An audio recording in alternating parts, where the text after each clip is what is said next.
Assalamualaikum warahmatullahi wabarakatuh.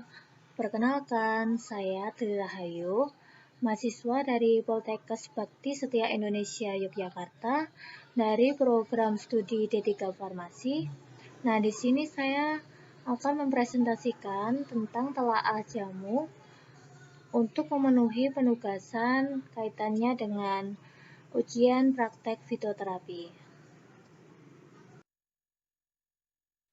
Pada formulasi ramuan jamu, komposisinya ada Sauropifolium 25 gram, Plecranti amboinisi herba 10 gram, Caricefolium 5 gram, Cymbopogonis folium 8 gram. Nah, di sini nama produk yang saya tentukan yaitu LASI atau sebagai lancar ASI.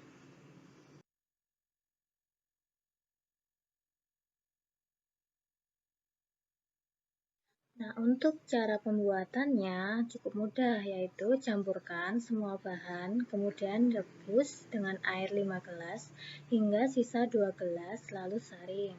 Nah, untuk cara pemakaiannya, yaitu diminum 2 kali sehari, pagi 1 gelas dan sore 1 gelas. Baik, lanjut ke penjelasan nama bahan. Nama bahan yang dipakai yaitu pertama Sauropifolium dengan nama lain daun katuk, tanaman asal Sauropus androgynous, keluarga Euphorbiaceae, zat berkhasiat protein, lemak, dan kalsium. Penggunaan untuk memperlancar ASI, bagian yang digunakan yaitu daun, penyimpanan dalam wadah tertutup baik. Nah, berikut adalah foto dari daun katuk sendiri. Yang kedua yaitu Caricefolium, nama lainnya yaitu daun pepaya, tanaman asal Carica papaya, keluarga Caricaceae, pemberian, bau aromatikas, rasa sangat pahit, bagian yang digunakan yaitu daun, penyimpanan dalam wadah tertutup baik. Bisa dilihat foto dari daun pepaya seperti pada di slide. Nah, bahan yang keempat yaitu Colei amboinicifolium. Nama lainnya yaitu daun jintan, tanaman asal Plecranthus amboinicus, keluarga Lamiaceae, zat berkhasiat, ada kalium, minyak ciri, carfacrol, isopropyl ocrosol, pemberian bau sangat aromatik, rasa agak pedas, agak asam, dan membuat rasa tebal di lidah. Bagian yang digunakan yaitu daun, penyimpanan dalam wadah tertutup baik. Nah, berikut adalah foto dari daun jintan, bisa dilihat ya teman-teman. Kemudian bahan yang terakhir yaitu Cymbopogonis folium. Nama lainnya yaitu daun serai, tanaman asal Cymbopogonardus, keluarga Poaceae, zat berkhasiat yaitu minyak atsiri, pemberian bau khas aromatik, rasa agak pedas aromatik. Bagian yang digunakan yaitu daun, penyimpanan dalam wadah tertutup baik. Nah, berikut adalah foto dari daun serai. Nah, untuk khasiat pada ramuan ini yaitu untuk membantu memperlancar air susu ibu atau ASI selama proses menyusui. Pemberian ASI eksklusif sangat penting bagi kesehatan bayi, karena ASI merupakan makanan bayi yang alamiah, ideal, terbaik, serta mudah dicerna. Organisasi Kesehatan Dunia atau WHO mengatakan ASI adalah suatu cara yang tidak tertandingi oleh apapun dalam menyediakan makanan ideal untuk pertumbuhan dan perkembangan seorang bayi. Nah, beberapa tanaman obat tradisional Indonesia dipercaya dapat meningkatkan produksi ASI atau bisa disebut lactagogem. Nah, itu seperti daun katuk, daun jintan, dan daun pepaya.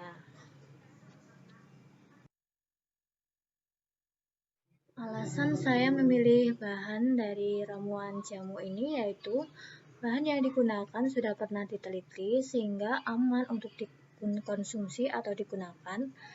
Selanjutnya dapat memanfaatkan tanaman sekitar menjadi ramuan berkhasiat. Lalu bahan-bahan dari formula tersebut mudah didapatkan, praktis dibuat.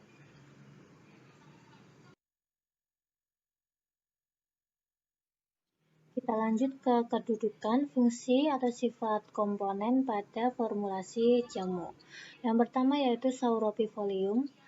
Ini kedudukannya sebagai bahan utama. Daun katu ini berfungsi untuk memperlancar ASI. Nah, daun katu ini mengandung alkaloid, sterol, dan memiliki kandungan nutrisi yang dapat disintesa laktosa, sehingga produksi ASI dapat meningkat. Untuk uji toksisitas akut dan teratogenik pada mencit, menunjukkan bahwa daun katu ini tidak toksik dan tidak menimbulkan kecacatan pada janin. Selanjutnya, pada bahan Black Randy Amboinisi herba, kedudukannya sebagai bahan pendukung. Nah, daun jintan ini mengandung vitamin C, vitamin B1, vitamin B12, beta-karoten, niacin, karvakol, kalsium, asam-asam lemak, asam oksalat, dan serat-serat. Nah, daun jintan ini memberikan efek, yakni peningkatan kadar beberapa mineral seperti besi, kalium, seng dalam ASI. Kalium pada daun jintan ini bermanfaat sebagai pembersih darah, melawan dan mengurangi infeksi, dan memberikan relaksasi sehingga sekresi susu akan lancar.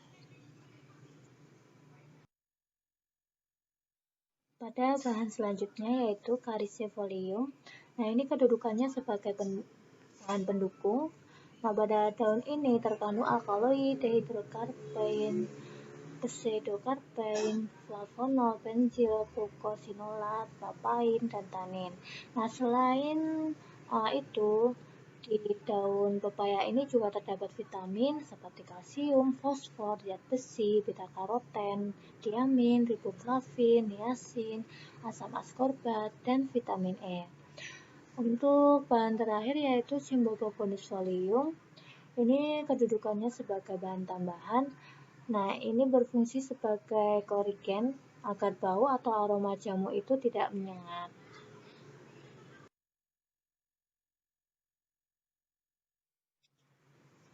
KIE terhadap pasien. Yang pertama yaitu agar ASI lancar, tingkatkan frekuensi menyusui. Yang kedua yaitu rutin memompa ASI untuk memperbanyak produksi ASI. Lalu usahakan kebutuhan zat gizi tercukupi dengan baik. Selain itu, ibu yang menyusui disarankan untuk minum air putih yang banyak. Lalu, makan makanan untuk meningkatkan produksi ASI, seperti oatmeal, bawang putih, biji-bijian, dan jenis sayuran khususnya yang berdaun gelap seperti wortel, ubi, bayam, brokoli, dan daun katu.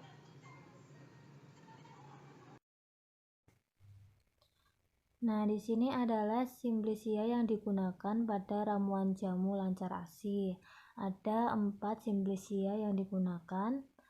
Untuk yang pertama, ini adalah simplicia daun katu sebagai bahan utama pada ramuan jamu.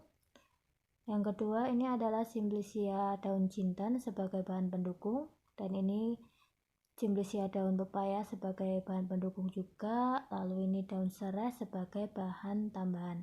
Setelah itu, semua bahan ini ditimbang sesuai dengan formulasinya, kemudian dimasukkan ke dalam kemasan yang sudah dipersiapkan. Nah, ini adalah kemasan dari ramuan jamu lancar ASI. Bisa dilihat di sisi kiri ini ada logo jamunya. Nah, kemudian ada jamu godokan tradisional, nilasi, lancar ASI, membantu melancarkan air susu ibu dengan berat 140 gram, isinya 3 saset, per A-nya 48 gram. Kemudian di bagian belakang, nah ini ada tertera komposisi sesuai dengan formulasi. Lalu ada khasiatnya yaitu membantu melancarkan air susu ibu. Terus ada cara penyajian, aturan pakai, serta penyimpanan. Nah, sekian video dari saya. Kurang lebihnya mohon maaf.